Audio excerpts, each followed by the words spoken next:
Hello students, इस video में हम चैप्टर 2 के कुछ हॉट क्वेश्चन के बारे में बात करेंगे जो एनालाइजिंग है, इवैल्यूएटिंग है। ठीक है, थोड़े क्रिएटिव टाइप क्वेश्चंस हैं और एनालाइजिंग या creative type question board exam में ज़रूर आता है। ये जो यहाँ पर क्वेश्चंस दिए हैं ये बहुत इम्पोर्टेंट क्वेश्चंस हैं। हमें हर चैप्टर के हॉट क्वेश्चंस को डीपली पढ़ना चाहिए जिससे कि हमारी जो एनालाइजिंग स्किल होती हैं वो हमारी इम्प्रूव होती हैं। ठीक है, मैं अभी इंडियन इकोनॉमिक डेवलपमेंट सब्जेक्ट पर ज़्यादा फोकस कर रहा हूँ। आप ये मत समझिएगा कि सर कोई दूसरा चैप्टर दूसरा टॉपिक ले रहे हैं। बहुत जल्दी मेरा एक टारगेट है, मैं इसके 6 चैप्टर कंप्लीट करा के फिर मैं दूसरा सब्जेक्ट पकड़ूंगा और इसका हम एक बार और फिर रिवीजन हम करते हुए चलेंगे।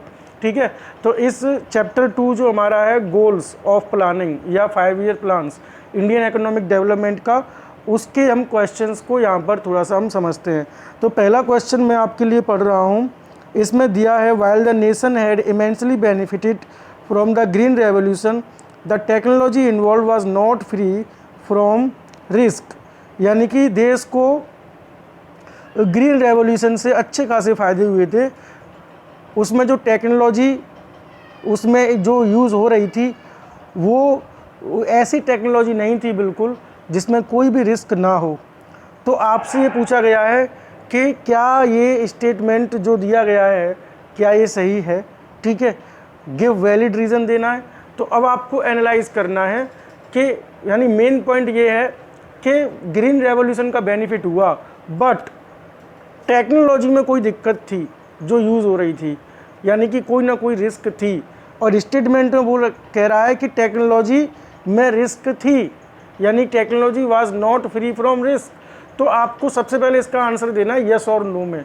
यानी अगर आपको लगता है कि टेक्नोलॉजी में रिस्क थी तो yes according to the statement. अगर आपको नहीं लगता है कि टेक्नोलॉजी में कोई रिस्क नहीं थी तो आपको देना है नो, और फिर आपको उसका लिखना है एक वैलिड रीज़न। ठीक है, ये और मैं आपको बता दूं 4 नंबर से कम कोई भी एनालाइजिंग क्वेश्चन बोर्ड एग्ज़ाम में नहीं आएगा। तो यहाँ पर आंसर क्या है, यानी कि स्टेटमेंट बिल्कुल सही है, टेक्नोलॉजी में रिस्क थी, है ना। और वो रिस्क क्या थी और वो रिस्क की पॉसिबिलिटी क्या थी कि इससे स्मॉल और बिग फार्मर्स के बीच में असमानताएं बढ़ रही थीं, क्योंकि हम पढ़ चुके हैं कि स्मॉल फार्मर्स के पास में वो फाइनेंशियल रिसोर्स नहीं थे जिससे कि वो इस टेक्नोलॉजी को एडॉप्ट कर पाएँ। Insecticide, pesticide, HYV seeds, fertilisers वगैरह वगैरह। ठीक है, तो एक ये रिस्क था कि बड़े किसान और छोटे किसान के बीच का जो गैप है वो बढ़ता जा रहा था। ठीक है, तो इससे ऐसे किसान को ज़्यादा बेनिफिट हुआ जो कि रिच फार्मर था, और ज़्यादातर ये जो रिच फार्मर थे वो रिच स्टेट्स के थे जैसे पंजाब, आंध्र प्रदेश एंड तमिलनाडु। ओके, दूसरा इसका जो रिस्क था कि HYV जो क्रॉप्स थी, है ना, उनमें ये भी संभावना थी कि उनमें पेस्ट का अटैक हो सकता है। पेस्ट का अटैक का मतलब कीड़ा लग सकता है उसमें। ठीक है, तो इस प्रकार जो छोटा किसान होता है और जिसने इस टेक्नोलॉजी को यूज़ किया और अगर उसकी फसल में कीड़ा लग गया तो वो छोटा किसान उस नुकसान को बर्दाश्त नहीं कर पाएगा और उसको काफ़ी सारा लॉस उसमें हो जाएगा। समझ में आ गया? तो ये इसका आंसर होना चाहिए। तो हमेशा आप इस बात को याद रखोगे। सेकंड क्वेश्चन है ग्रीन रेवोल्यूशन, स्टेटमेंट पढ़ेंगे हम, would have favoured the rich farmers only. Green revolution ने केवल अमीर किसान को फ़ायदा पहुंचाया। Only if the state did not play an extensive role in ensuring that the small farmer also gains from the new technology. यानी कि राज्य सरकार ने इसमें कोई भी ऐसी भूमिका नहीं निभाई ताकि इसका फ़ायदा, इस नई टेक्नोलॉजी का फ़ायदा छोटे किसान को भी मिल सके। तो ये एक स्टेटमेंट है, आपको इसका आंसर देना है सबसे पहले यस और नो में। अगर आप स्टेटमेंट से एग्री करते हो तो आंसर यस, एग्री नहीं करते हो तो आंसर नो, और फिर उसके साथ में आपको रीज़न देना है। तो इसका जो आंसर है वो है करेक्ट। ये बात बिल्कुल सही है कि स्टेट गवर्नमेंट ने कोई भी ऐसी मुख्य भूमिका नहीं निभाई ताकि छोटे किसान को भी इस नई टेक्नोलॉजी का फ़ायदा पहुंच सके। अब इसमें इसके रीजंस क्या दे रखे हैं। ग्रीन रेवोल्यूशन से ने क्या करा, छोटे और बड़े किसान के बीच के जो असमानता हैं वो उसको बढ़ाया। ओनली द बिग फार्मर्स, क्योंकि बड़ा किसान यानी रिच फार्मर ही इन इरिगेशन फैसिलिटीज़ को अफोर्ड कर पा रहा था और फाइनेंशियल रिसोर्स उसके पास थे इंसेक्टिसाइड, पेस्टिसाइड्स, HYV सीड्स वगैरह वगैरह खरीदने के लिए। हाउएवर गवर्नमेंट ने लोन प्रोवाइड किए कम ब्याज दरों पर छोटे किसान के लिए और फर्टिलाइज़र कम रेट में प्रोवाइड करवाया ताकि छोटा किसान यानी कि गरीब किसान भी इन ज़रूरतों को पूरा कर सके। तो छोटा किसान जो है वो इन ज़रूरत की चीज़ों को प्राप्त कर सकता था। तो output on small farms equal the output on large farms. As a result the green revolution benefit the small as well as rich farmer. तो यानी कि इससे क्या हुआ कि गरीब किसान को भी इससे फ़ायदा पहुंचने लगा धीरे धीरे और अमीर किसान को भी इससे फ़ायदा तो पहुंच ही रहा था। ठीक है। The HYV crops were more prone to pest attack, and the small farmers who adopted this technology could lose everything in a pest attack. The risk was considerably reduced by the services rendered by research institutes established by the government. तो जो कीड़ा लगने का खतरा था उस खतरे को भी कम किया सरकार ने रिसर्च इंस्टीट्यूट स्थापित करके। ठीक है, ताकि अगर गरीब किसान की फसल में अगर कीड़ा लग सके तो उसका जो खतरा है वो टल सके। तो ये एक पॉजिटिव जो है वो रीज़न है। मैं एक बार स्टेटमेंट को दोबारा से रिपीट करना चाहूँगा। ठीक है, वो स्टेटमेंट क्या है। वो स्टेटमेंट ये है कि ग्रीन रेवोल्यूशन ने केवल अमीर किसान को फ़ायदा पहुँचाया होता अगर राज्य सरकार ने, यानी कि स्टेट का मतलब सरकार कह लो, अगर सरकार ने कोई महत्वपूर्ण भूमिका गरीब किसान के लिए नहीं निभाई होती। तो ये स्टेटमेंट है। तो ये बिल्कुल सही बात है कि अगर राज्य सरकार ने कोई इम्पोर्टेंट रोल प्ले नहीं किया होता तो ग्रीन रेवोल्यूशन का बेनिफिट केवल और केवल अमीर किसान को पहुंचता। सॉरी, हम पहले जो स्टेटमेंट थे उसको थोड़ा सा हम गलत पड़ गए थे। तो इसका आंसर करेक्ट है। इसके लिए हमने रीज़न दे दिए कि स्टेट गवर्नमेंट ने क्या क्या रोल प्ले किया। चलते हैं तीसरे क्वेश्चन की तरफ। Economic justification of subsidies in agriculture is at present a hotly debated question. Some economist believe that subsidies should be phased out. यानी कि सरकार एग्रीकल्चर में जो सब्सिडी प्रोवाइड कर रही है प्रेजेंट में, वो एक बहस का मुद्दा है, यानी एक बड़ा गर्मा गर्म मुद्दा बना हुआ है कि सब्सिडी देनी चाहिए या नहीं देनी चाहिए। तो जो भी इकोनॉमिस्ट हैं उनका ये मानना है कि सब्सिडीज़ को ख़त्म कर देना चाहिए। तो what agreement do these economist give against giving subsidies. तो ये इकोनॉमिस्ट सब्सिडीज़ हटाने के पीछे क्या रीज़न देना चाहते हैं, यानी आपको एनालाइज करना है कि अगर इकोनॉमिस्ट सब्सिडी हटाने की कह रहे हैं तो इसके पीछे क्या रीज़न हो सकते हैं। तो सिंपल से रीज़न हो सकते हैं। देखो, क्योंकि आप जानते हो इंडिया ऐसी कंट्री में सब्सिडी का बेनिफिट रिच फार्मर ज़्यादा ले जा रहा है और गरीब फार्मर को कम मिल पा रहा है।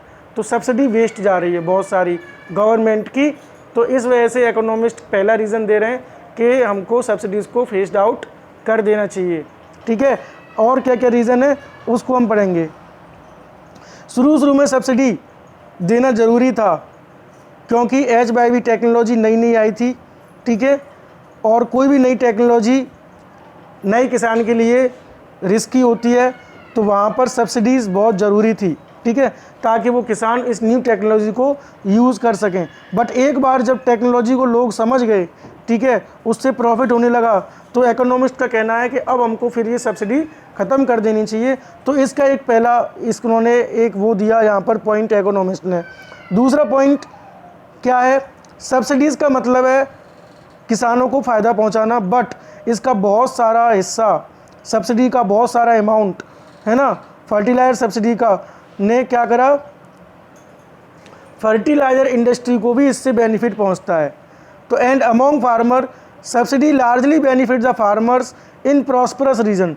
जो मैंने कहा था ना आपने, जो अच्छे राज्य के रिच फार्मर हैं, प्रॉस्परस क्षेत्र हैं, यानी कि समृद्ध जो राज्य हैं, उनके जो समृद्ध किसान हैं ना, रिच फार्मर हैं, उनको ज़्यादा बेनिफिट सब्सिडीज से हुआ।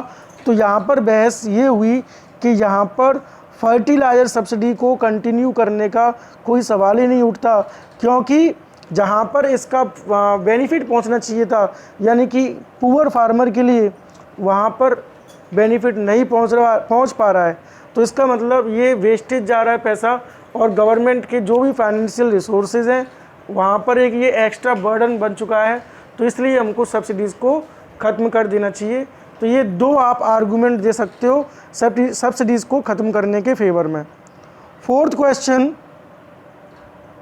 हमारा है, though it is argued that there is no case of continuing with fertilizer subsidies, यानी कि यहाँ पर हम कह रहे हैं कि यद्यपि ऐसा बहस हुई कि फर्टिलाइजर सब्सिडी को कंटिन्यू करने का कोई सवाल ही नहीं उठता, क्योंकि इससे बेनिफिट नहीं हो रहा टारगेट ग्रुप को, मतलब गरीब किसान को, और ये एक बर्डन बन चुका गवर्नमेंट के ऊपर। येट फिर भी कुछ एक्सपर्ट विश्वास करते हैं, कुछ मानते हैं that the government should continue with agricultural subsidies, कि गवर्नमेंट को एग्रीकल्चरल सब्सिडीज़ में कंटिन्यू करना चाहिए, यानी सब्सिडी देती रहनी चाहिए। तो what arguments do they give in favour of giving subsidies. इससे पहला वाला क्वेश्चन था, ये था कि सब्सिडी बंद करनी है, और इसके पीछे दो फेवर आपको दो आर्गूमेंट देने हैं। अब आपको आर्गूमेंट देना है कि सब्सिडी कंटिन्यू करें, और उसके फेवर में दो आर्गूमेंट आपको देने हैं। तो पहला आर्गूमेंट, कुछ इकोनॉमिस्ट का मानना है कि गवर्नमेंट को सब्सिडी कंटिन्यू करनी चाहिए, क्योंकि इंडिया, यानी कि क्या कह रहे हैं, गवर्नमेंट एग्रीकल्चरल सब्सिडी अगर कंटिन्यू करता है ना, क्योंकि फार्मिंग जो है इंडिया में एक रिस्की बिजनेस है, इसलिए गवर्नमेंट को सब्सिडी कंटिन्यू करनी चाहिए। यानी कुछ इकोनॉमिस्ट इस बात को कहते हैं, यानी कि खेती करना इंडिया में किसान के लिए बहुत रिस्की है। अधिकतर किसान बहुत गरीब हैं, उनके पास इतना पैसा भी नहीं है कि बिना सब्सिडी के उन चीज़ों को ख़रीद पाए जो कि हमको खेती करने के लिए चाहिए। और सब्सिडी हटाकर हम क्या करेंगे, उस गरीब किसान को बिल्कुल ही हम एकदम हेल्पलेस कर देंगे, और फिर वो क्या होगा, रिच और पुअर के बीच का जो गैप है वो और भी ज़्यादा इंक्रीज़ होता जाएगा। तो एक पहला फेवर दिया। दूसरा फेवर, ये एक्सपर्ट कहते हैं कि अगर सब्सिडी फर्टिलाइज़र इंडस्ट्री को ज़्यादा बेनिफिट दे रही हैं और बड़े किसान को ज़्यादा बेनिफिट दे रहे हैं, the correct policy is not to abolish subsidy. तो हमको सब्सिडीज़ को ख़त्म नहीं करना चाहिए, बट हमको ऐसे कदम उठाने चाहिए जिससे कि गरीब किसान को भी इसका ज़्यादा बेनिफिट मिले। यानी कि अगर अमीर किसान को ज़्यादा बेनिफिट मिल रहा है सब्सिडी देने का, तो सब्सिडी को ख़त्म ना करके हमको ऐसे कदम उठाने चाहिए जिससे कि हम गरीब किसान को भी उसका बेनिफिट ज़्यादा हम पहुंचा पाएँ। Okay, fourth, now we are coming to fifth question. The achievement of India's industrial sector during the first 7 plans are impressive indeed. Do you agree with the above statement? Give valid reason in support of your answer. यानी कि India के industrial sector में जो achievement हुए पहले 7 5 year plan के दौरान, वो बहुत इम्प्रेसिव थे वास्तव में। तो आपको कहना है हाँ या ना में, और उसके देने हैं रीज़न। ये क्वेश्चन आपके लिए बहुत इंपॉर्टेंट है। स्टेटमेंट बिल्कुल सही है, रिज़ल्ट बहुत अच्छे मिले इंडिया के इंडस्ट्रियल सेक्टर में, और वहाँ पर यहाँ पर दिए रीज़न। इंडस्ट्री का शेयर जीडीपी में 11.8% से बढ़ गया 24.6%। ये बहुत इम्पोर्टेंट पॉइंट है कि इंडस्ट्रियल डेवलपमेंट हुआ। दूसरा, 6% की annual growth rate industrial sector की थी 1950 में से लेकर 1990 तक, और ये बहुत ही अच्छी ग्रोथ रेट थी। द इंडस्ट्रियल सेक्टर डाइवर्सिफाई हुआ, यानी बहुत सारे गुड्स एंड सर्विसेज अब प्रोड्यूस किए जाने लगे। जो 1950 में जो केस था कि केवल टेक्सटाइल और जूट ही प्रोड्यूस होते थे, इन्हीं 2-4 इंडस्ट्रियों का ज़माना था, लेकिन अब इंडस्ट्रियल सेक्टर डाइवर्सिफाई होता जा रहा था। तो ये भी एक बहुत बड़ा डेवलपमेंट था इंडिया के इंडस्ट्रियल सेक्टर में। छोटे छोटे लघु उद्योग, स्मॉल स्केल इंडस्ट्री का जो प्रमोशन हुआ, उससे काफ़ी लोगों को रोज़गार मिले, यानी जिन लोगों को कम पैसा था, उनके पास कम कैपिटल थी, वो लोग एंटरप्रेन्योर बन सके, और काफ़ी सारे लोग बेरोज़गार लोगों को वहाँ पर काम मिल सका। तो इस तरह से इंडिया का industrial sector small scale industries में बहुत बड़ा एक डेवलपमेंट हुआ। और फॉरेन कंपटीशन से प्रोटेक्शन, इंपोर्ट सब्स्टिट्यूशन पॉलिसी की वजह से इससे क्या हुआ, देसी इंडस्ट्री जो थी, इंडिया की जो इंडस्ट्री थी, उनका विकास हुआ इलेक्ट्रॉनिक के सेक्टर में और ऑटोमोबाइल के सेक्टर में। अदरवाइज़ ये विकास पॉसिबल नहीं था अगर फॉरेन कंपटीशन इंडिया में होता। तो ये रीज़न हम दे सकते हैं कि यस, इंडिया का इंडस्ट्रियल सेक्टर में अच्छी खासी ग्रोथ हुई शुरू के 7-5 ईयर प्लान के दौरान।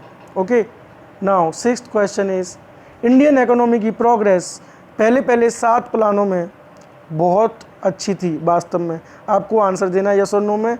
इसका आंसर बिल्कुल टोटली सही नहीं है, यानी कि not correct. Okay, not totally correct, no doubt. 1950 से 1990 तक हमारी इंडस्ट्रीज़ डाइवर्सिफाई हुई, ठीक है, यानी अगर हम कंपेयर करें इंडिपेंडेंस के टाइम से, तो इंडस्ट्री डाइवर्सिफाई हुई। 6% की एनुअल ग्रोथ रेट भी अच्छी थी ड्यूरिंग द पीरियड, ठीक है। इंडिया, और दूसरा पॉइंट, इंडिया सेल्फ सफिशिएंट बना फूड प्रोडक्शन में ग्रीन रेवोल्यूशन की वजह से, यानी दूसरे देशों से भीख मांगने की ज़रूरत नहीं थी। लैंड रिफॉर्म्स से क्या हुआ, इंडिया में ज़मींदारी सिस्टम भी ख़त्म हो गया। तो ये अभी अचीवमेंट के बारे में बात हो रही है, ठीक है।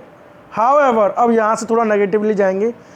हाउएवर, कुछ इकोनॉमिस्ट असंतुष्ट थे कई सरकारी कंपनियों की परफॉर्मेंस से, क्योंकि वहाँ पर बहुत बड़े लॉस हुए थे और वो लॉस लगातार हो रहे थे, क्योंकि गवर्नमेंट के लिए उनको बंद कर पाना अपनी कंपनियों को, अपनी इंडस्ट्रीज़ को काफ़ी डिफ़िकल्ट था। भले ही गवर्नमेंट का बहुत सारा पैसा, देश का बहुत सारा पैसा नाले में, यानी कि वेस्ट जा रहा था, ठीक है।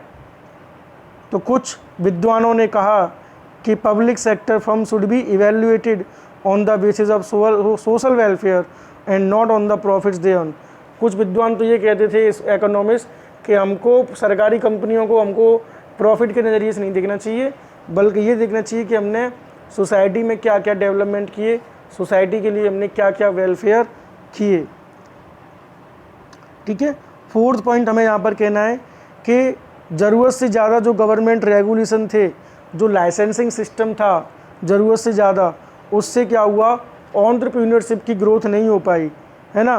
तो मोर टाइम, ज़्यादा समय खर्च होता था इंडस्ट्रियलिस्ट का लाइसेंस लेने वगैरह में, ठीक है, क्योंकि जो मिनिस्ट्रीज़ थी जहाँ से लाइसेंस लेने पड़ते थे, वहाँ से लाइसेंस लेना काफ़ी डिफ़िकल्ट था और काफ़ी उसमें डिले होता था, ठीक है। अगर ये लाइसेंसिंग सिस्टम ना होता तो इतना सारा टाइम वो आदमी ये सोचने में लगाता कि अपने प्रोडक्ट को कैसे इम्प्रूव करना है और इंडस्ट्री की ग्रोथ कैसे करनी है, ठीक है।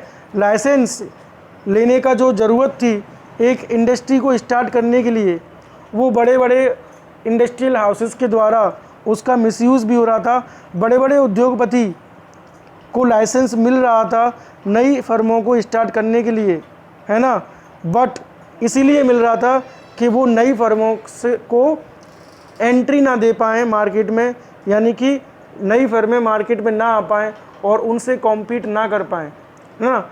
इस वजह से इसमें दिक्कत आ रही थी। 5वां जो पॉइंट है वो ये है कि इनवर्ड लुकिंग जो ट्रेड स्ट्रेटेजी थी वो फेल हो गई, क्योंकि उसकी वजह से एक्सपोर्ट सेक्टर देश का ग्रोथ नहीं कर पाया। हम केवल ये सोचते रह गए कि हमें इंपोर्ट पर ध्यान देना है, इंपोर्ट नहीं करना।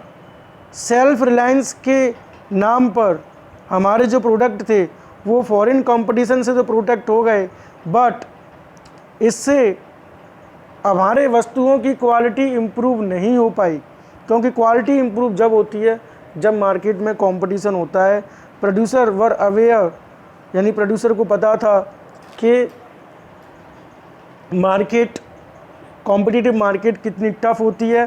तो due to restriction on import पर प्रतिबंध होने की वजह से जो भारत के कंज्यूमर थे उनको वही खरीदना पड़ता था जो प्रोड्यूसर प्रोड्यूस करते थे, और जो हाई प्राइस पर भी अगर वो बेचते थे तो वही इंडियन कंज्यूमर को खरीदना पड़ता था। तो ये 5 पॉइंट जो है यहाँ पर हम इसके फेवर में यहाँ पर दिए हैं कि इंडियन इकोनॉमी की प्रोग्रेस हुई बिल्कुल हुई, बट ये टोटली करेक्ट नहीं है। थोड़ी सी उसमें दिक्कत थी, जो चाहते थे उस हिसाब से प्रोग्रेस नहीं हो पाई। तो आपके पास भी अगर जितने भी हॉट्स और एनालिटिकल जो भी क्वेश्चंस हैं उनको ज़्यादा से ज़्यादा पढ़ो, मैं आपको सजेस्ट करता हूँ। इससे क्या होगा, आपकी जो नॉलेज होगी वो वाइड होगी। और कोई डाउट है तो आप कमेंट में पूछो, व्हाट्सएप ग्रुप में पूछो। अगली वीडियो में फिर मिलते हैं एक नए टॉपिक के साथ में। Thank you very much.